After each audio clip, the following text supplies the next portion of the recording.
मुंबई शहराची वाढती लोकसंख्या कुठेतरी दुसरीकडे वळवून नवी मुंबई शहर इथं वसवण्यात आलं. नवी मुंबई शहर हे 29 गावांचं मिळून आहे आणि ते समुद्रसपाटीच्या जवळ आहे. पावसाळ्यात बऱ्याचदा असं होतं की पावसाच्या हायटाईडमुळे पाणी गावांमध्ये आधीपासून शिरायचं. त्याच्यामुळे सिडकोनी जेव्हा शहर वसवलं तेव्हा 11 ठिकाणी बोर्डिंग पॉईंट्स बनवले आणि हायटाईडचं पाणी शहरात येण्यापासून शहराच्या सुरक्षिततेसाठी ते एक योजना करून ठेवली.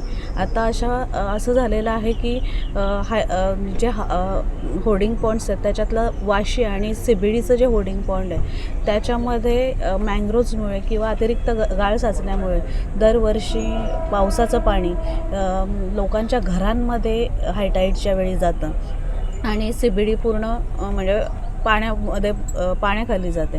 ह्यासाठी आता CE साहेबांसोबत आणि आपले आरोग्य समिती सभापती नाथ साहेब यांना सोबत घेऊन आम्ही CBDच्या होर्डिंग पॉईंटचा आज पाहणी दौरा केला आणि त्याच्यात आता आपण तिथं नवीन पंप बसवतो आणि मॉडर्न टेक्नॉलॉजीचा वापर करून आणि आता पावसाळ्यापूर्वाची सफाई सगळ्याच होर्डिंग पॉईंटमध्ये करणार आहेत. सगळं गाळ काढून घेणार आहोत आणि ह्या पंपमुळे मग भविष्यात CBDमध्ये पाणी किंवा वाशीमध्ये जिथं नेहमी पाणी हायटाईडच्या वेळी लोकांच्या घरात येतं ते भरणार नाही आहे आणि त्या पद्धतीने काम आज सुरू आहे. 10 मेचं अल्टिमेटम त्यांनी दिलेलं आहे की तोपर्यंत संपूर्ण सगळ्याच होल्डिंग पॉईंटची स्वच्छता आणि पाण्यासाठी नियोजन इथं केलं जाईल. तर भविष्यात अजून लोकसंख्या वाढते आणि पावसाचा अनिश्चिततेमुळे पावसाळा पण खूप जोराचा आणि लवकर येतो आहे. म्हणजे जून महिन्यामध्ये जे अपेक्षित होतं ते मे महिन्यातच सुरू होतं. त्याच्यामुळे आता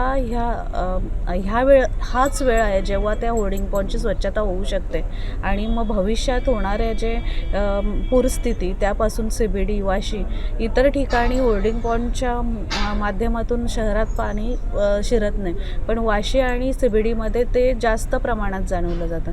तर आता खूप जोरदार काम इथं सुरू आहे CBDच्या होर्डिंग पॉईंटच्या इथं आणि लवकरच ते काम पूर्ण होईल आणि ह्यावर्षी म्हणजे CE साहेबांचं म्हणणं आहे की ह्यावर्षी CBDकरांना पावसाचं पाणी घरात शिरल्यामुळे नुकसानीला सामोरं जावं लागणार नाही.